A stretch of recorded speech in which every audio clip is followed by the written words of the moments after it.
வணக்கம். என்னோட பேர் ராமாயி. நான் கடந்த 8 வருஷமாக ஒரு அரசு பள்ளியில் இடைநிலை ஆசிரியையாக இருக்கேன். இந்த 8 வருஷத்தில் குழந்தைங்களுக்கு எப்படி ஈஸியாக கற்றுக் கொடுக்கலாம் அப்படின்னு சொல்லி நிறைய இம்ப்ளிமெண்ட் பண்ணி கடைசியாக ஒரு மெத்தட் வந்து ஓகே இட்ஸ் சக்ஸஸ்ஃபுல் அப்படின்னு நினச்சி நான் ட்ரை பண்ணிகிட்ருக்கேன். அது நல்லாவே இருக்குது. இது என்னோடய ஃப்ரெண்ட்ஸ்க்கெல்லாம் சஜஸ்ட் பண்ணும்போது அதில் ஒரு ஃப்ரெண்டு வந்து என்ன சொன்னாங்க அப்படின்னா, ஒரு யூடியூப் சேனல் க்ரியேட் பண்ணி இந்த மாதிரி பண்ணிங்க அப்படின்னா குழந்தைங்களோட உட்கார முடியாத பேரண்ட்ஸ்க்கு வந்து இது யூஸ்ஃபுல்லாக இருக்கும் அப்படின்னு சொல்லி கேட்டாங்க. முதல்ல யோசித்தேன், ஓகே பண்ணலாம் அப்படின்னு ஸ்டார்ட் பண்ணியிருக்கேன். என்னோடய தீம் என்ன அப்படின்னா, குழந்தைங்களுக்கு கரெக்டாக சொல்லணும் அப்படின்னா, கிராமப்புறத்துலேருந்து ஸ்கூலுக்கு போகிற குழந்தைங்களுக்கு வந்து வீட்டில் கற்றுக் கொடுக்குறதுக்கு ஆள் இல்லை. ஸோ அந்த மாதிரி இருக்கிற குழந்தைங்களுக்கு வந்து இந்த வீடியோ ரீச் ஆச்சுன்னா யூஸ்ஃபுல்லாக இருக்கும்.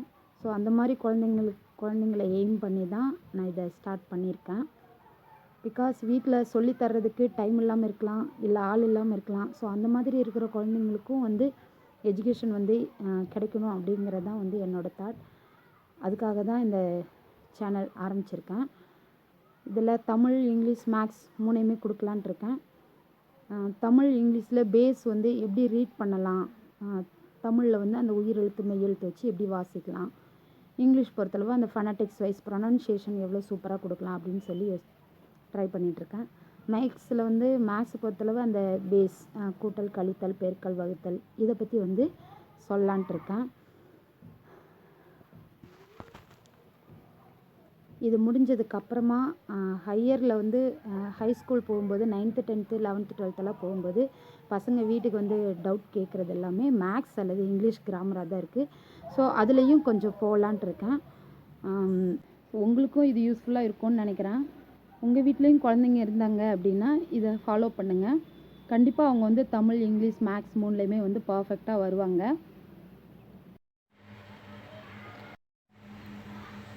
உயிரெழுத்துக்களை பொறுத்தவரை மொத்தம் 12 இருக்குது. அதில் 7 நெடில், 5 குறில் சொல்லுவோம். இப்போ அதில் முதல் எழுத்து ஆ, அம்மா. ஸோ ஆ இப்படி தான் தமிழ் ஹேண்ட் ரைட்டிங் நோட்டில் எழுதுவோம். ஆனால் வேர்ட்ஸ்குள்ளே எழுதக்குள்ளே எல்லா லெட்டர்ஸும் ஈக்குவல் ஹைட்டில் எழுதுவோம். ஸோ அப்படி எழுதக்கூடாது. பார்த்திங்கன்னா இந்த ஆக்கு பாதி கீழே இருக்கும், பாதியிலேருந்து தான் மித்த லெட்டர்ஸ் ஹைட்டாக இருக்கும். ஸோ இந்த மாதிரி தான் ஆ வந்து வேர்ட்ஸோடு எழுதணும். ஆ, அம்மா. ஆலமரம். ஆலையுமே இந்த கீழே இப்படி இழுத்து விடுவோம் இல்லைங்களா, இந்த சுழிச்சு விடுறது வந்து சில பேர் இதோட நிறுத்திடுவாங்க. இந்த இடத்துல ஒரு முட்டை போடுவாங்க, இல்லை இப்படியே விட்டுருவாங்க. ஆனால் இந்த இடத்தோட நிறுத்தக்கூடாது, இந்த கடைசி வரை இழுக்கணும். ஆலமரம். இலை. இந்த அதில் வந்து சிலர் இதோட நிறுத்தியிருப்போம், இப்படி இருக்கக்கூடாது, இங்கே வரைக்கும் வந்திருக்கணும். இலை.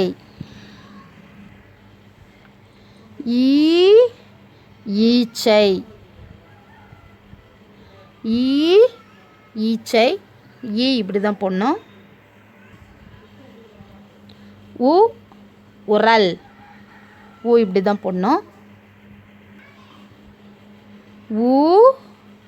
ஊஞ்சல். இப்படி தான் போடணும். இந்த ஊவில் வந்து இது வந்து சிலர் வந்து சின்னதாக போடுவாங்க, மேலே இந்த கோடை தொடாமல். அப்படி போடக்கூடாது, இப்படி தான் போடணும்.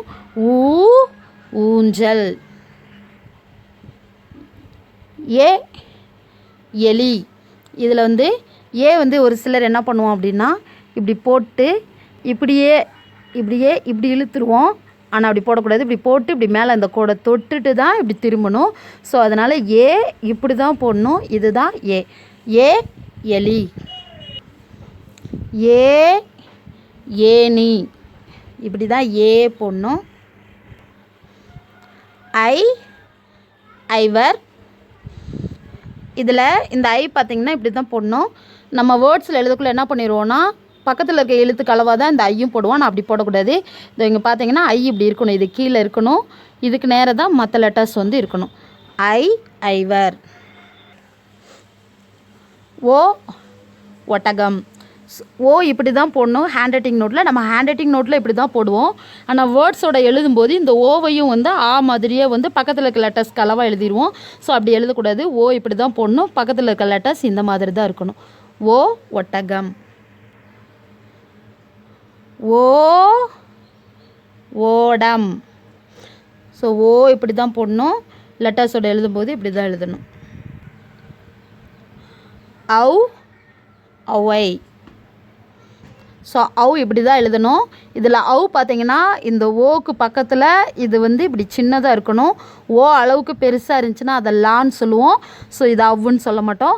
ஸோ ஓக்கு பக்கத்தில் இது சின்னதாக தான் இருக்கணும். வார்த்தைகளோட எழுதும்போது இப்படி தான் எழுதணும். ஔ ஔவை. உங்களுக்கு தோணலாம், என்னடா படத்தை வச்சு எழுத்தை வச்சு இப்படி தானே நம்ம இன்ட்ரடியூஸ் பண்ணுறோம் அப்படின்னு சொல்லி நினைக்கலாம். அதுதான் உண்மை. ஆனால் நம்ம இன்ட்ரடியூஸ் பண்ணிவிட்டு அப்படியே விட்டுருவோம். அதை கண்டினியூ பண்ணும்போது பசங்கக்கிட்ட இது சூப்பராக ரீச் ஆகுது. நான் லாஸ்ட்டு 3 இயர்ஸாக இதை தான் ஃபாலோ பண்ணுறேன். என்னோடய பசங்கள்லாம் சூப்பராக படிக்கிறாங்க. இந்த படங்கள்லாம் வந்து என்னோடய கிளாஸில் என்னோடய ஸ்டூடெண்ட்ஸ்கிட்ட சஜஷன் கேட்டு அவங்களால எந்த மாதிரியெல்லாம் ட்ரா பண்ண முடியுமோ அந்த மாதிரி இந்த படங்களை வந்து ட்ராயிங் பண்ணி நான் போர்டில் வரைஞ்சி வச்சுருப்பேன். அதை பசங்க வந்து ட்ராயிங் பண்ணியே என்கிட்ட காட்டுவாங்க. எழுத்தை எழுதி படத்தை வரைஞ்சி அவங்களுக்கு தெரிஞ்ச அளவு வரைஞ்சிட்டு வந்து காட்டுவாங்க.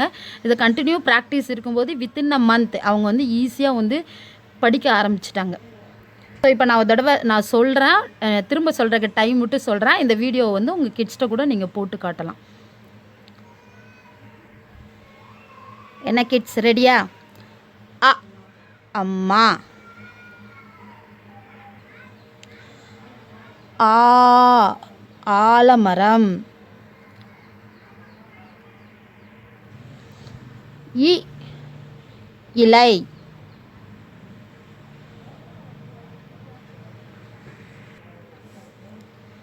ஈ ஈச்சை.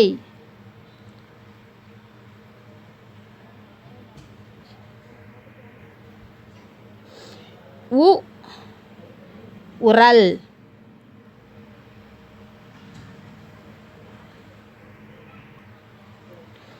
ஊ ஊஞ்சல்.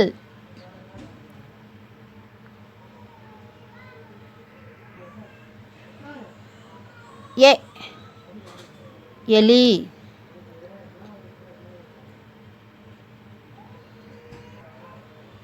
ஏ ஏனி.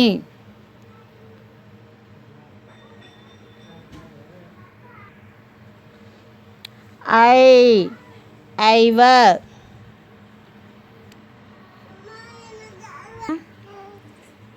ஓ ஒட்டகம்.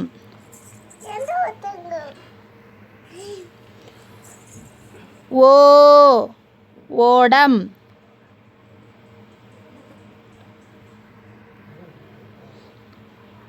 ஔ ஔவை.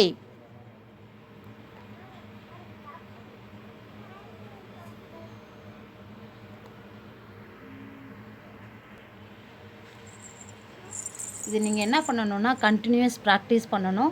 டெய்லி வந்து ஒரு 5 மினிட்ஸ் ஆகும் இதை ரீட் பண்ணுறதுக்கு. ஸோ பசங்களை டெய்லி ஒரு தடவை நீங்கள் சொல்ல வச்சிங்க அப்படின்னா அவங்க சூப்பராகவே டெவலப் ஆவாங்க. டெய்லி ஒரு தடவை இதை பார்த்து இந்த லெட்டர்ஸ் எழுதி அதோட படத்தை கூட வந்து நீங்கள் வந்து வரைஞ்சி காட்ட சொல்லலாம். நன்றி.